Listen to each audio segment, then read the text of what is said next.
Maltempo, ancora la zona del Vittoriese colpita da grandine e vento. In un attimo il cielo è diventato plumbeo, poi si sono scatenate raffiche che hanno spezzato rami, alberi ed una vera bomba d'acqua che ha allagato strade, scantinati, ma anche alcuni locali. Stamattina, però, dopo uscendo su verso Serravalle, il disastro delle foglie, di tutti i rami, e ho trovato anche della grandine ammucchiata. Via della Vittoria in poco tempo si è trasformata in un fiume in piena. Il problema sono i tombini che in centro a Vittorio Veneto non riescono a reggere l'acqua che scende dai giardini.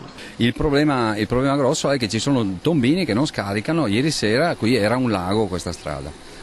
Chi doveva attraversare chiaramente doveva fare col traghetto. Decine le chiamate ai vigili del fuoco, numerosi gli interventi in tutto l'Alto Trevigiano, soprattutto tra Vittorio Veneto, Conegliano, Refrontolo, San Pietro di Feletto, Pieve di Soligo, Valdobbiadene, Fontanelle, Spresiano e Villorba. A Pieve di Soligo una strada è stata letteralmente sommersa dall'acqua, un nubifragio che arriva a distanza di una settimana dall'inferno che si è abbattuto nella zona. Enormi chicchi di grandine che hanno distrutto auto, sfondato coperture di capannoni e danneggiato tetti. E ieri sera è tornata la paura. Quando il cielo si è coperto ed il vento ha iniziato a soffiare, il pensiero è andato a quel giorno, il 25 giugno. Fortunatamente l'entità questa volta è stata minore. La grandine ha comunque colpito anche il Fadalto. Gli orti sono stati quasi tutti distrutti. A Ceneda molte case sono rimaste sott'acqua, mentre a Carpesica il torrente Monticanello in piena è straripato ed ha invaso il campo, ed ancora una volta in ginocchio anche i vigneti del Prosecco. Nel Vittoriese è la terza volta che il maltempo si abbatte violentemente in zona.